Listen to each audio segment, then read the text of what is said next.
तो जैसे कोई भी आप नंबर लिखते हो, है ना, जैसे सपोज कर लीजिए आपने नंबर लिखा 1 3 5 7 9 11 13, so this is one sequence. ठीक, एक सीक्वेंस आपने नंबर का कलेक्शन कर दिया, that collection of number is called sequence.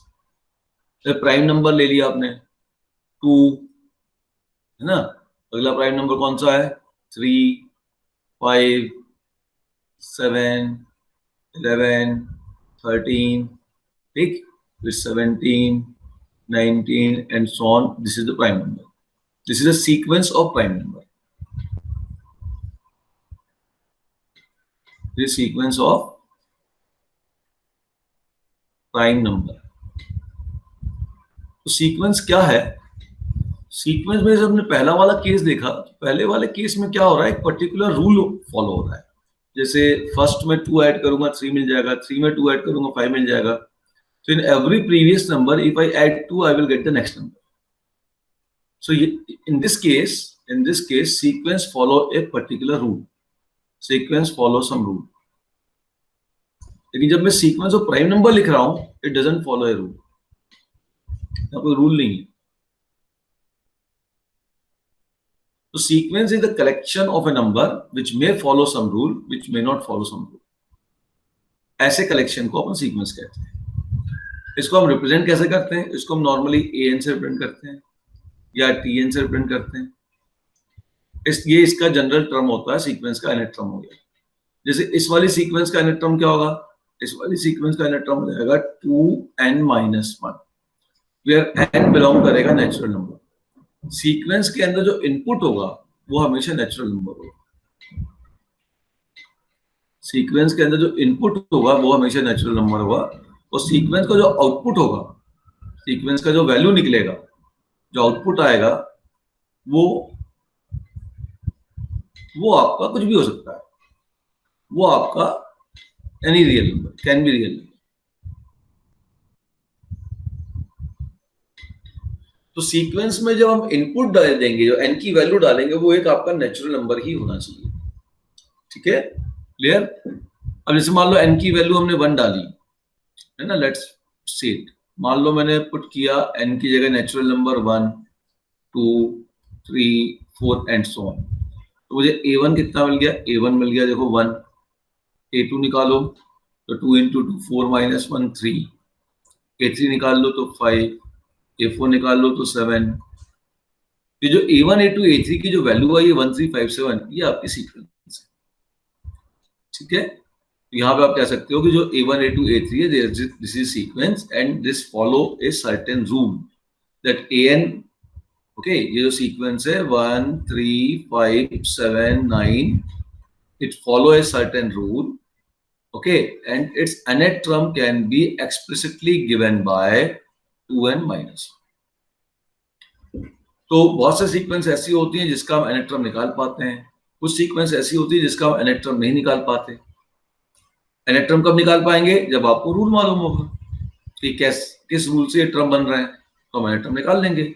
और जैसे प्राइम नंबर में रूल नहीं मालूम है, हम nth टर्म नहीं निकाल पाएंगे। ठीक है, ओके, तो सीक्वेंस समझ में आ गया। तो अभी तो हम ज्यादातर उन चीजों की बात करेंगे जिसमें हम कोई इस प्रकार का रूल लगा सकते हैं। ठीक, ओके। अच्छा, एक और अपने पास सीक्वेंस में इतनी बात समझ लो, ठीक है, फिर हम बात सीरीज क्या होती है ये बताते हैं। जैसे ये जो सीक्वेंस है उसको अगर प्लस माइनस में से a1 a2 a1 a2 a3 a4 an, sorry a5 an, ये टर्म ऑफ सीक्वेंस है। These are term of sequence, first term, second term, third term, fourth term, fifth term, nth term। अब in terms को यदि मैं plus minus से connect कर दूं, a1, क्या हो रहा है, लाइट क्यों हो रही है,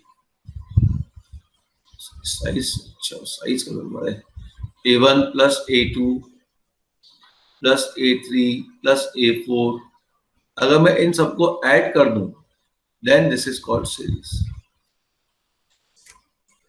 तो अगर मैं कहूं 1 + 3 + 5 + 7 + 9, ये आपकी सीरीज।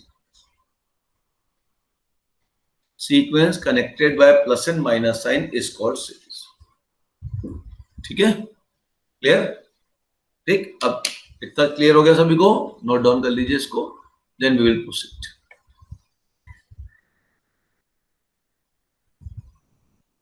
तो सिंपल सी बात हमने कही कि सीक्वेंस क्या होता है? सीक्वेंस एक कलेक्शन ऑफ नंबर है, नंबर भी हो सकता है, एनीथिंग हो सकता है, कलेक्शन ऑफ नंबर है विच मे फॉलो सम रूल, हो सकता है, और ऐसा भी हो सकता है कि वो फॉलो ना करे कोई रूल, जैसे सीक्वेंस ऑफ प्राइम नंबर है। सीक्वेंस के nth टर्म को हम रिप्रेजेंट करते हैं an या tn से, nth टर्म है ये an और tn। तो फर्स्ट वाले केस का मैंने कहा an can be written as 2n - 1। Input जो होता है सीक्वेंस में वो हमेशा एक नेचुरल नंबर होता है, इसका ध्यान रखना। सीक्वेंस का इनपुट हमेशा नेचुरल नंबर होगा, है ना? सीक्वेंस में इनपुट रियल नंबर नहीं होता। इनपुट कौन होता है सीक्वेंस में? केवल नेचुरल नंबर होता है। तो बेसिक मीनिंग मेरे ख्याल से क्लियर हो गया, what is sequence and what is series. ठीक है, अब इस पर कुछ क्वेश्चन देख लेते हैं, नोट डाउन कर लो, फिर क्वेश्चन देखते हैं।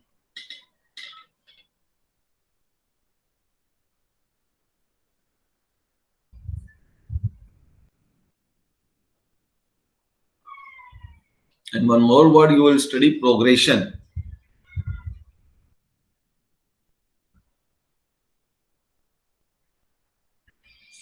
Progression क्या होगा? A sequence follows certain route.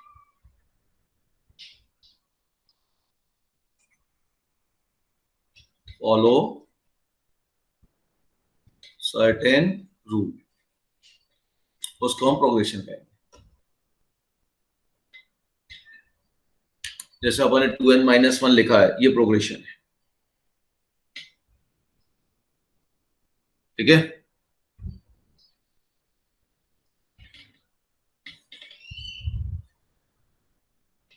अब चलिए कुछ एक आध एग्जांपल लेते हैं, जो बहुत बढ़िया एग्जांपल्स हैं उनको देखते हैं। नोट डाउन कर लिया?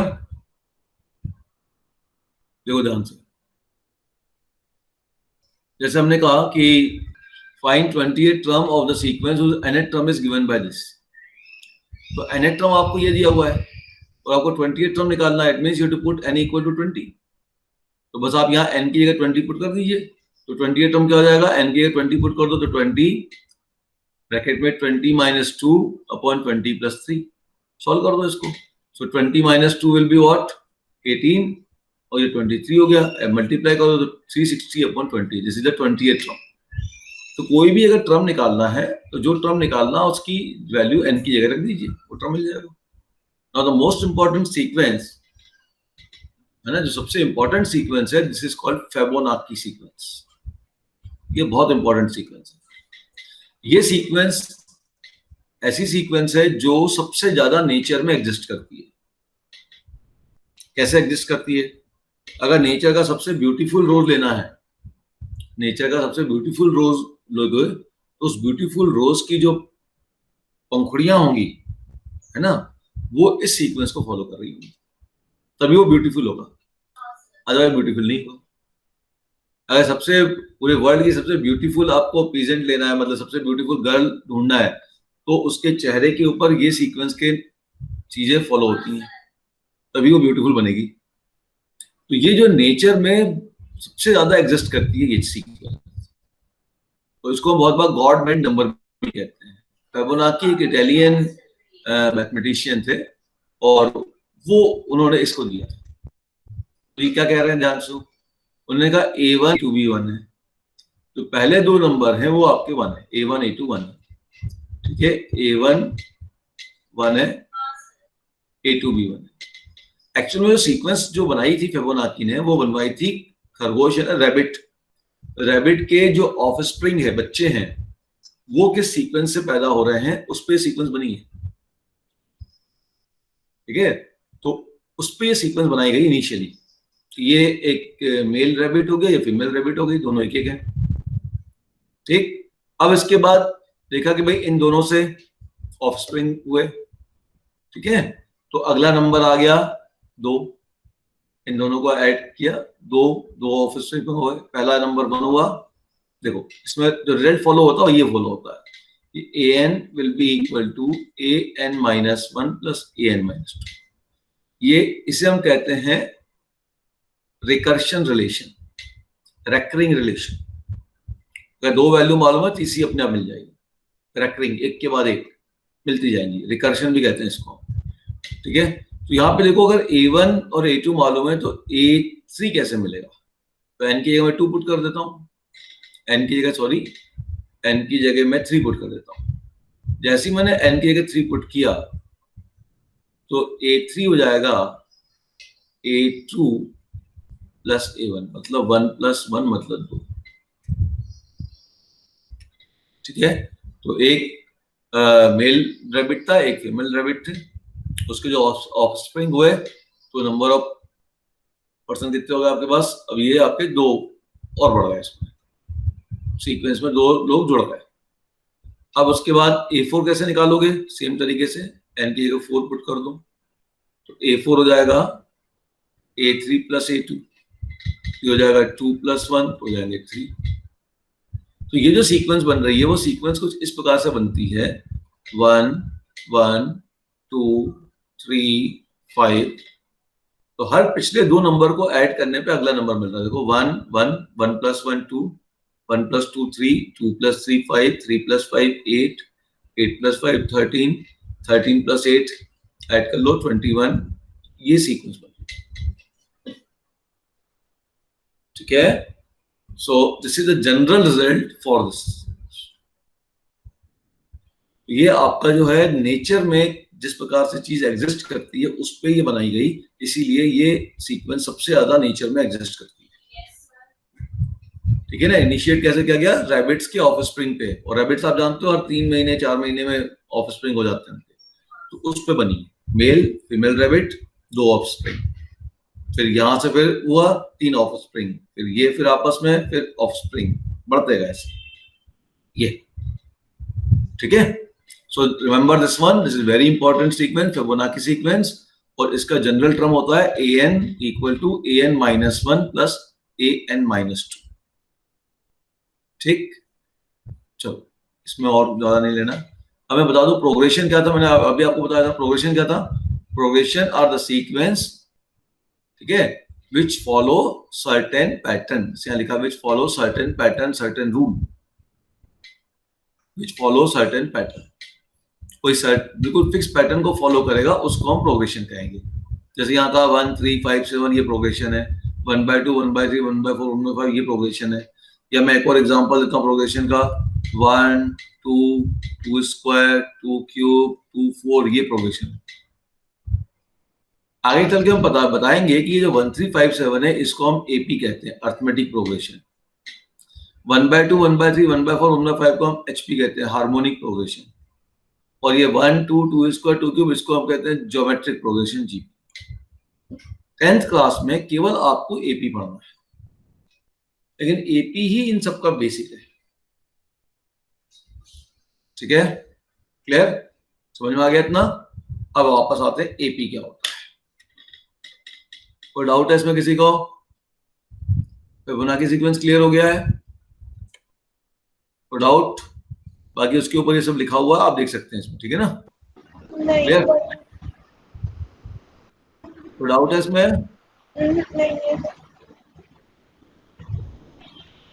एक आप लोगों ने पढ़ा होगा गोल्डन रेशियो, नाम सुना गोल्डन रेशियो का?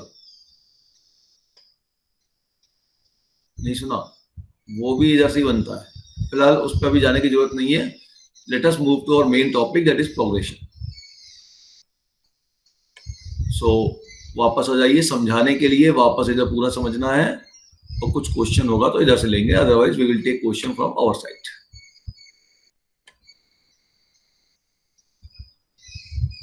चलो, तो प्रोग्रेशन क्या था? ऐसा रिजल्ट जो किसी रूल को फॉलो करता है उसे हम प्रोग्रेशन कहते हैं। जैसे वही एग्जांपल ले लेता हूं, 1 3 5 7 9 11 13 15 ये प्रोग्रेशन है। अच्छा, अभी रूल क्या फॉलो कर रहा है वो अपन थोड़ा एनालाइज कर। ये तो 1 है, ठीक है, अगला टर्म अगर ध्यान से देखें कि अगर पिछले टर्म में मैंने 2 ऐड किया तो मुझे नेक्स्ट टर्म मिल गया, इसमें 2 ऐड किया तो ये मिल गया, इसमें 2 ऐड किया तो ये टर्म मिल गया। तो हर पिछले टर्म में मैं 2 ऐड करो तो नेक्स्ट टर्म मिल रहा है। इसी बात को आप ऐसा कह सकते हो, नेक्स्ट टर्म और प्रीवियस टर्म का डिफरेंस निकाला तो 2 आया, फिर 5 और 3 का डिफरेंस निकाला तो वो भी 2 आया, फिर 7 और 5 का डिफरेंस निकाला तो वो भी 2 आया, है ना, फिर 9 और 7 का डिफरेंस निकाला तो वो भी 2 आया। तो जो डिफरेंस आ रहा है वो सेम है, डिफरेंस इज सेम और कांस्टेंट कुछ भी कर लो, ठीक, कॉमन कह लो। So this difference is common, तो इसको हम कहते हैं कॉमन डिफरेंस। नाम क्या दे दिया इसको हमने, कॉमन डिफरेंस, और इसको रिप्रेजेंट कर देते हैं डी से। तो ये जो 2 में ऐड कर रहा था ये एक्चुअली में डी है, ठीक है। तो अगर फर्स्ट टर्म मालूम है तुमको, केवल मान लो 1 मालूम है और तुम्हें डी मालूम है, तो आगे कुछ लिखने की जरूरत ही नहीं है, अपने आप मिल जाएगा। फर्स्ट टर्म अगर 1 है और कॉमन डिफरेंस 2 मालूम है तो 1 + 2 3 हो गया, 3 + 2 5 हो गया, 5 + 2 7 हो गया, 7 + 2 9 हो गया, सीरीज बन गई। क्लियर होगी बात, ठीक है। तो अगर मान लीजिए किसी भी सीरीज में फर्स्ट टर्म आपका ए है, सपोज कर लो कि फर्स्ट टर्म आपका ए है और कॉमन डिफरेंस आपका डी है, तो क्या आप एपी की सीरीज लिख सकते हो? बड़े आराम से ले सकते हो।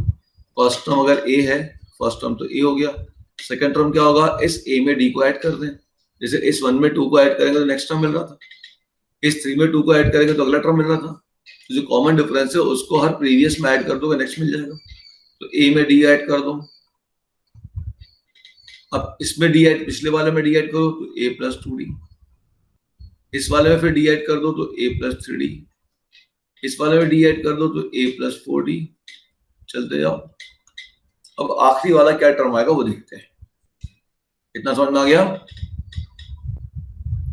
तो देखिए आखिरी वाला जो टर्म आएगा उस पर ध्यान देना, वो इंपॉर्टेंट है कि आखिरी वाला टर्म क्या होगा। तो आखिरी वाला टर्म क्या होगा, अब भी 1 सेकंड में फॉर्मूला आपका क्रिएट होता है। देखिए तो ध्यान से देखो, ये फर्स्ट टर्म है, ये a1 है, ये a2 है, ये a3 है, ये a4 है, ये a5 है। ये a1 हुआ, ये a2 है, a3 है, a4 है, a5 है। अब देखिए जो थर्ड टर्म है, थर्ड टर्म में a + 2d आया। अगर थर्ड टर्म था तो 3d होना चाहिए था, लेकिन 2d आया, मतलब 2 का मतलब क्या होया, 3 - 1 × d। फोर्थ टर्म में देखो a + 4 - 1 × d आया।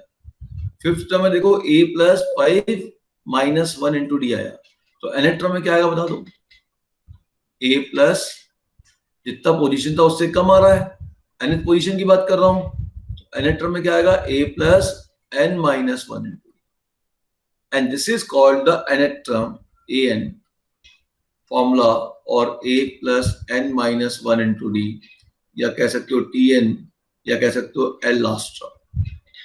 So the last term formula और nth term formula for an AP, किसी भी एपी का जो nth टर्म का फॉर्मूला है, this is a + n - 1 × d। This is the formula for any. Doubt बोलो। तो किसी भी एपी का nth टर्म का फॉर्मूला हो जाएगा a + n - 1 × d। Any problem? चलो इस फॉर्मूला को थोड़ा यूज करना देखें। सपोज कर लो मैंने एक एपी ले ली, 2 4 6 8 10 एंड सो ऑन। अब मैं कह रहा हूं भाई इसका nth टर्म निकालो। Okay, find nth term, find 10th term कह लो। चलो फाइंड 10th टर्म, a10 निकालो, फिर an निकालो। अब आप देखो, अगर मैं कह रहा हूं मुझे 10th टर्म निकालना है, तो सबसे पहले देखिए a क्या है। a तो तुम्हारे पास 2 है। अब निकालो d क्या है, d हो जाएगा 4 - 2, 4 - 2 2 आया। एक और बार चेक करो, 6 - 4 वो भी 2 आया, तो कॉमन डिफरेंस से 2 हो गया, और फर्स्ट टर्म भी 2 हो गया। And what is the formula for nth term, What is the formula for nth term? an is equal to a plus n minus 1 into d, है ना? ठीक, मुझे कौन सा टर्म निकालना है? 10 निकालना है. So let us put n equal to 10. So a10 will be equal to, what is a? A is here 2 plus n. This is n. a10 means n. So n is here 10. So it is 10 minus 1 and d is here 2. So let's open the bracket. So it is 2 plus 10 into 2 minus 2. This is cancel out. So you are getting 20. So 10th term will be 20. Now what is the nth term of this one? So just find an. अब an ही निकाल दो बेटा. तो an क्या होगा? an हो जाएगा a plus n minus 1 into d. What is a? Again 2. n minus 1 will be same n minus 1. तो ये nth term की बात कर रहा हूँ. And d is again 2. Open the bracket. So it is 2 plus 2n minus 2. This 2 cancel, so you are getting 2. Is this clear to everybody? ठीक है बेटा, क्लियर है? चलो अगला क्वेश्चन देखो. मान लो मैंने सीरीज ले लिया 1 4 7, बस 3 टर्म सफिशिएंट है. ठीक है, अप टू 58 टर्म. या ऐसा करो 1 2 4 7 सीरीज ले लिया. अब मैं आपसे दो चीजें पूछ रहा हूं. फर्स्ट, फाइंड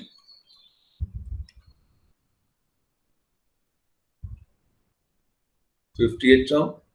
कुछ नहीं कह रहा, मतलब 58 टर्म फ्रॉम स्टार्टिंग है.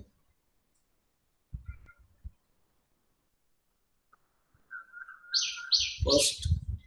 सेकंड पूछ रहा हूं आपसे कि find 10th term from and.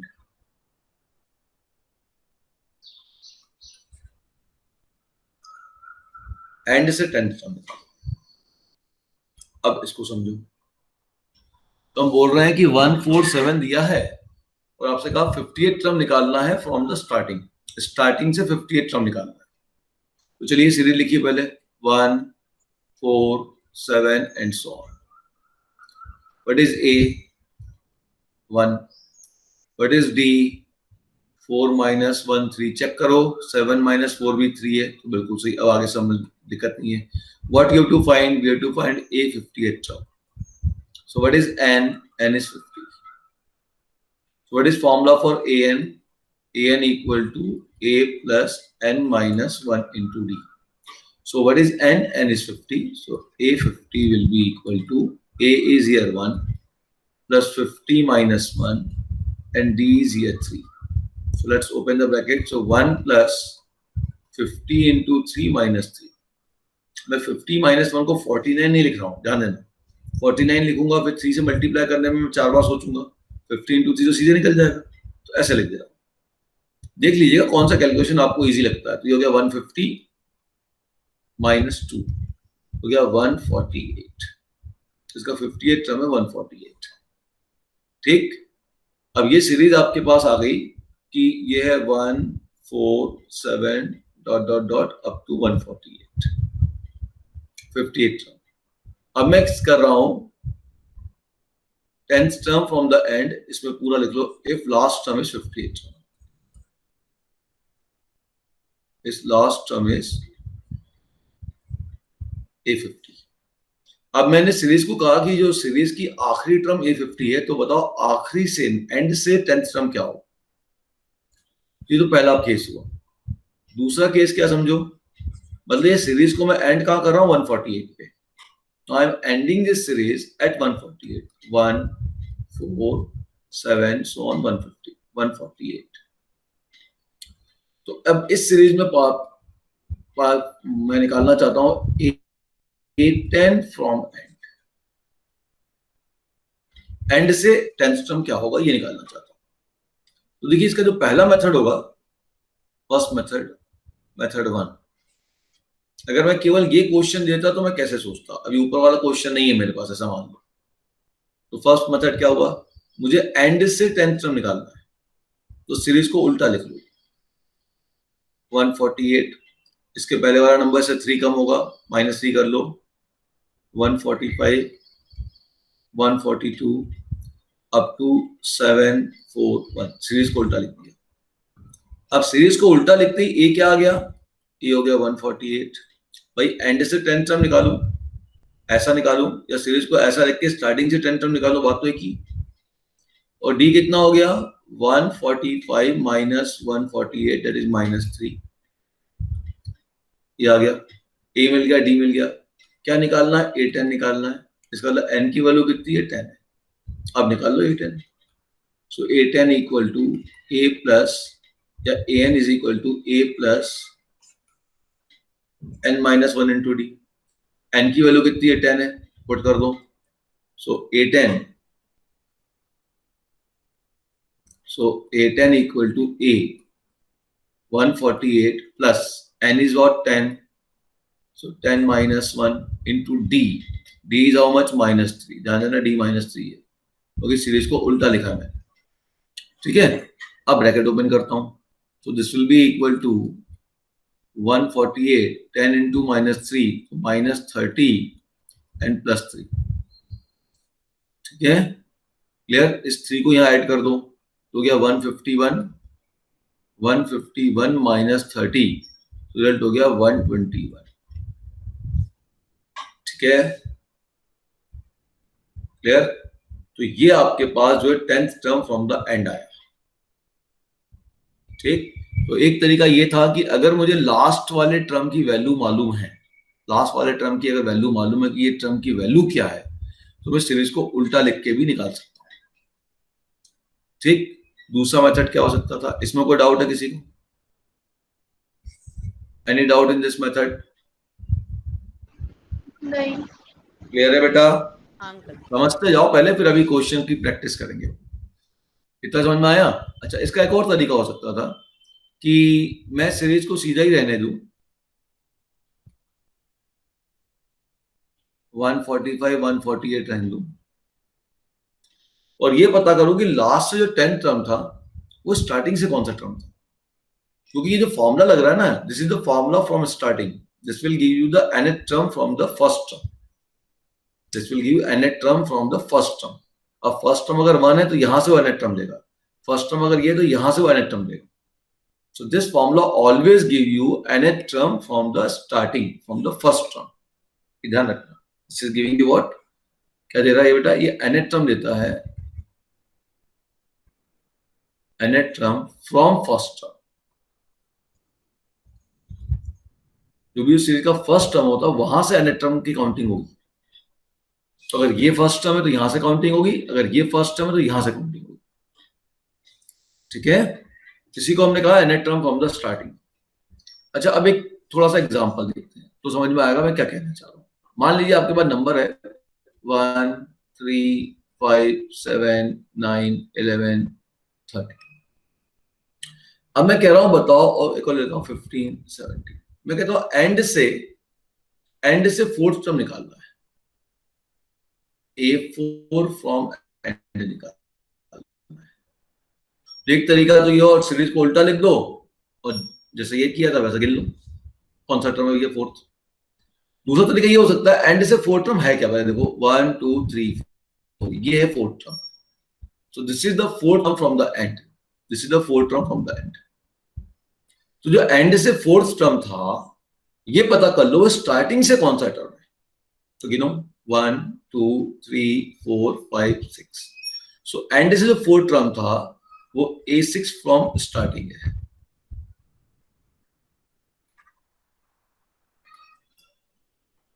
तो जो मुझे टर्म एंड से फोर्थ टर्म चाहिए था वो देखो स्टार्टिंग से A6 टर्म है, अच्छी बात है।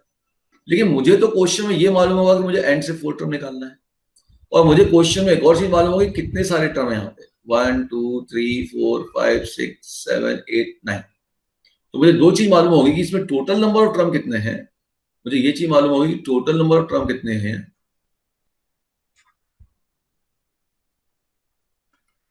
वो तो 9 है। ठीक है, टोटल नंबर टर्म कितने आपके 9 है। इस सीरीज में गिनो 1 2 3 4 5 6 7 8 9, और एंड से फोर्थ टर्म चाहिए। अब इन दोनों को यूज करके मुझे इसको लिखना है। तो ये कैसे लिखते हैं, A4 फ्रॉम एंड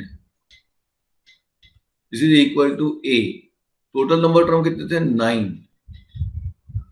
माइनस ये 4 कर दो, तो 9 में से 4 माइनस किया कितना आया बताओ,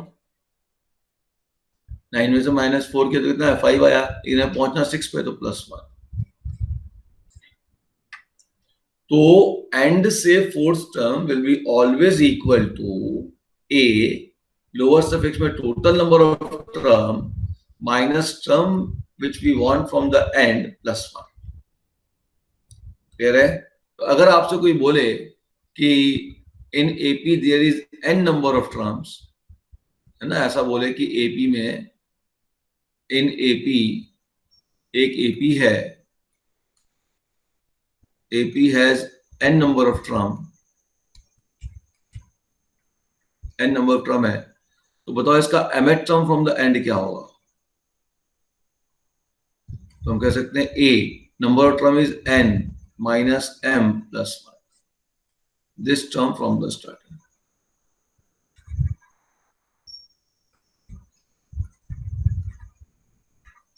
क्या है कॉन्सेप्ट क्लियर हुआ? तो एक तरीका ये भी था कि हम सीरीज को रिवर्स कर दें, दूसरा तरीका ये था कि हम एंड से जो टर्म चाहिए था उस टर्म को, वो टर्म स्टार्टिंग से कौन सा होगा ये पता कर लें। तो उसको पता करने के लिए हमने कहा कि आपको क्या फॉर्मूला क्या ध्यान रखना है, या आपको याद रखना है, क्या फॉर्मूला ध्यान रखना है, a total number of term minus जो टर्म एंड से चाहिए था +1। ठीक है, ओके। तो यहां पे देखिए टोटल नंबर ऑफ टर्म कितने हैं। अब अगर ये नहीं मालूम है तो हमें ये निकालना पड़ेगा। मान लो केवल ये क्वेश्चन होता, a number of term total number of term हमें नहीं मालूम होगी, -10 + 1 फ्रॉम द स्टार्टिंग, है ना, -n -10 + 1 फ्रॉम द स्टार्टिंग। ठीक, तो जाएगा an -9। ठीक, मुझे लग रहा है वो पुरानी लिंक से लगा हुआ है। तो A10 फ्रॉम एंड क्या हो जाएगा, n is the total number of term in that series minus जो एंड से 10 टर्म चाहिए था +1। ये टर्म कहां से होगा, फ्रॉम द स्टार्टिंग होगा। तो ये हो गया an -9। अब n निकालना है, तो सीरीज में क्या क्या मालूम है, a मालूम है, d मालूम है, 4 - 1 3, 7 - 4 3, लास्ट टर्म मालूम है 148, l लिख सकते हो या an भी लिख सकते हो, and you have to find n. Now use the formula of an, a plus n minus 1 into d, and an की वैल्यू कितनी है 148 equal to a is 1 plus n minus 1 and d is how much 3, open the bracket, so 1 plus 3n minus 3, तो ये हो जाएगा 3n minus 2, इधर भेज दो तो हो गया n equal to 150/3, तो 50 आ गया। तो n जो नंबर ऑफ टर्म है सीरीज के अंदर वो 50 हो गया, और जैसे ही नंबर टर्म 50 हो गया अब तो ये निकल जाएगा। तो A10 from the end, A10 from the end will be equal to an minus 9, and what is n is 50, तो 50 - 9 is 41। अब A41 टर्म जो होगा, ठीक है, वो स्टार्टिंग से जो होगा वही आपका A10 फ्रॉम द एंड होगा। तो एंड से जो 10th टर्म है वो स्टार्टिंग से कौन सा टर्म है, 41st टर्म है। तो ये हो जाएगा a plus 41 minus 1 into d, and 41 minus 1 कितना हो गया 40, और d है 3, मल्टीप्लाई कर दीजिए, हो गया 121। ठीक, क्लियर? अब मैंने क्वेश्चन ये दिया था आपको, नोट डाउन कर लो इसको, अब इसे कंप्लीट करो। देखो क्वेश्चन क्या है। सो हमने दिया है कि एक बॉक्स, खाली बॉक्स है 38, फिर 3 खाली बॉक्स -22, ये चीज सीरीज AP में है, you have to find the missing term. तो चलिए हमने कहा फर्स्ट टर्म A1 तो मिसिंग है, नहीं मालूम, सेकेंड टर्म मालूम है A2 38 है, और ये 6 टर्म है 1 2 3 4 5 6, वो -22 है। तो चलिए अब ये 2 टर्म मालूम है, यहाँ से A और D निकल जाएगा। तो अब A2 कितना हो गया 38, तो A plus 2 - 1 into D 38 हो गया। सेकेंड टर्म है ना 2 - 1 n -1, n के 2 है, तो 2 - 1 into D 38 हुआ। So this 2 - 1 will be 1, so A plus D is 38. And this is the sixth term. Sixth term A6 is -22. तो a plus 6 minus 1 into d is minus 22. So this is a plus what 5d is equal to minus 22. अब इन दोनों equation को solve कर दो, तो अब a plus 5d is minus 22 and a plus d is 38. दोनों को सब्ट्रैक्ट कर देते हैं। सब्ट्रैक्ट करते ही क्या होगा, ध्यान से देखो, सब्ट्रैक्ट करते ही a से कैंसिल हो गया, 5d माइनस d कितना हो जाएगा 4d एंड माइनस 22 माइनस 38, ठीक, तो माइनस 22 माइनस 38 हो जाएगा माइनस, ये हो गया 0, ये हो गया 60, ठीक है, ठीक, तो what is d, d equal to minus 60 upon 4, ये हो जाएगा माइनस 50, ये d आ गया। अब d आ गया तो अब a भी निकाल लेता हूं फर्स्ट टर्म से, सो a plus d is 38. Now d is 15, so a minus 15 is 38.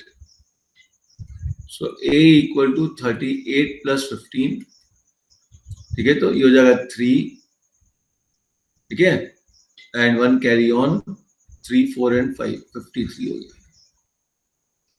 Clear. तो a कितना आ गया तुम्हारा 53 आ गया और d कितना आ गया तुम्हारा 15 आ गया। देख लो बेटा सही आ रहा नहीं आ रहा, चेक कर लो, कैलकुलेशन चेक कर लो,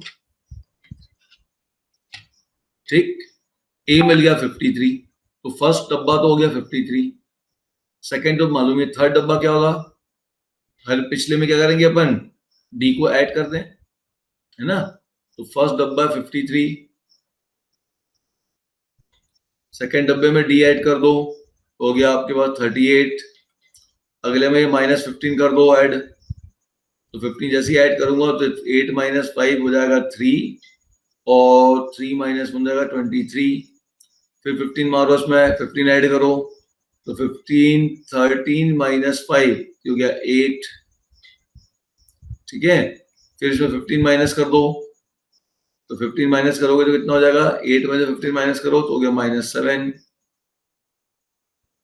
और फिर 15 माइनस कर लो तो हो जाएगा माइनस 22। तो आपके पास जो मिसिंग टर्म हो गए वो ये वाला टर्म था, ये वाला था, ये वाला था, ये वाला था, जी ज्यादा मिसिंग, क्लियर हो गया, डाउट।